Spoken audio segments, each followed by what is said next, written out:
Here's an example of a DIY rain barrel. I just got a trash can with a lid and drilled a hole in the top of the side for overflow, and I drilled a hole in the bottom and put an outdoor faucet on there and just sealed it up with glue and waterproof silicone.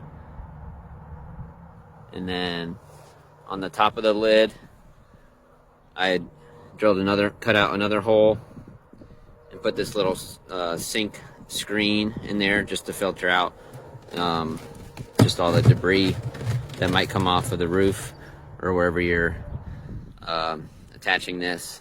And then I have some gutter pieces, and I actually put this on my shed. So I actually attached a gutter to the side of my shed, and I collect rainwater from my shed that way and use it for the garden.